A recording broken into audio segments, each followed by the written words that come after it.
The Secret Service's victim reporting mechanism for investment fraud saw a 35% jump in just a few short months.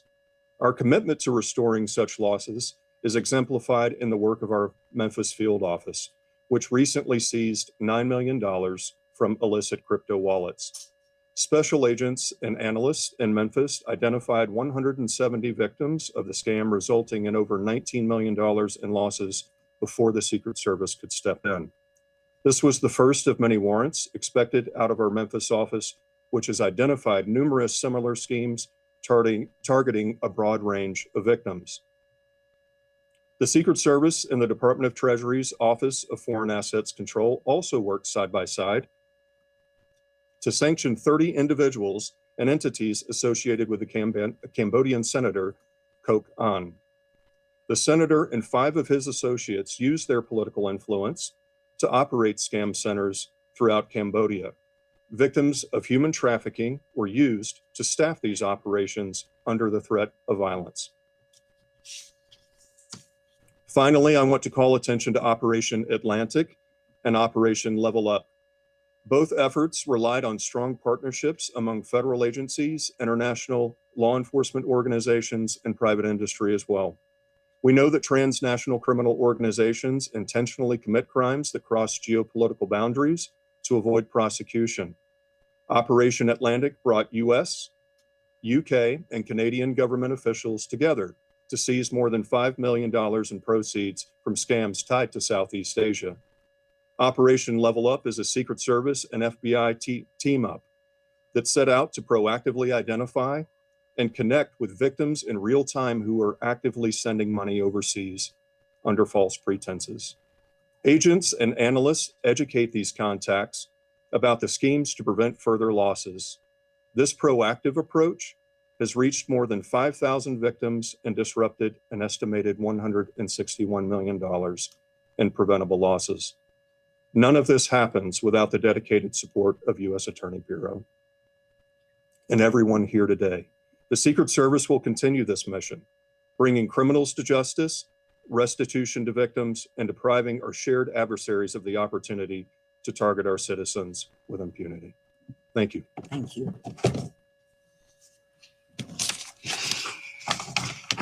Questions?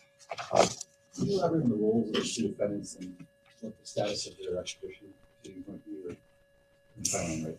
Well, right now, as I indicated, these two are in Cambodia, and they are charged with immigration charges there. And of course, our interest is to bring him to the United States to face justice in American courts. And we appreciate the cooperation of any and all foreign law enforcement in these efforts. But right now, as I indicated, I met with Thai officials yesterday, and we're working and hoping that we'll be able to bring them here. We thought it important to identify these individuals, to let other potential criminals know that we know who they are, that we are tracking them. And in their effort to cross into another country, they may be able to hide for a period of time, but we will get them sooner or later. Yes.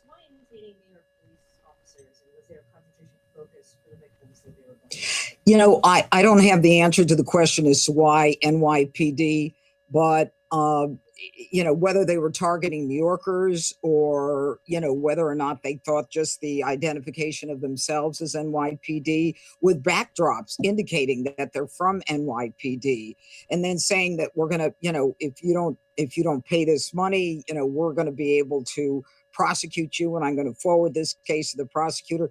They are very sophisticated, and I'm sure they do their own, you know, demo, and they decide who they're going to target and what they're going to use as an effort to scam them. Whether it's the old pig butchering romance attempt to, you know, get them to give over their money, or whether it's a threatening kind of effort. Obviously, we've been covering a lot more of these cyber crimes and scams. Yeah. You described the detail of centers involved in this investigation. What was the most startling or surprising thing that you discovered? Well, I think, and certainly I can call on my partners to answer that question, but I think the most startling thing that we discovered was the fact fact that some of these compounds, and the Chunda compound is notorious, especially based upon who was running it, is that these are literally enslavements.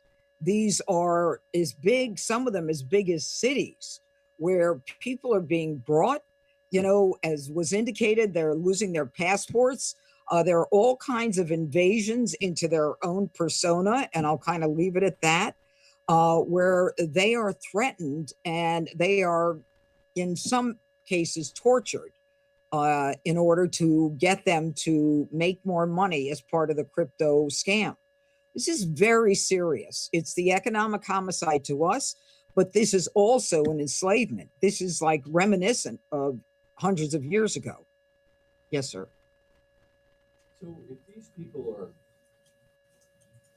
coming to these centers and they're under threat, I'm curious how they're able to convince Americans that they're legitimately trying to do what they're doing.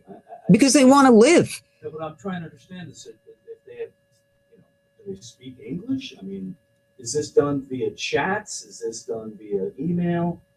Or I think you mentioned that there was some kind of background that they were using, like for video. It's done via chat. It's done online. It's done on all kinds of social media.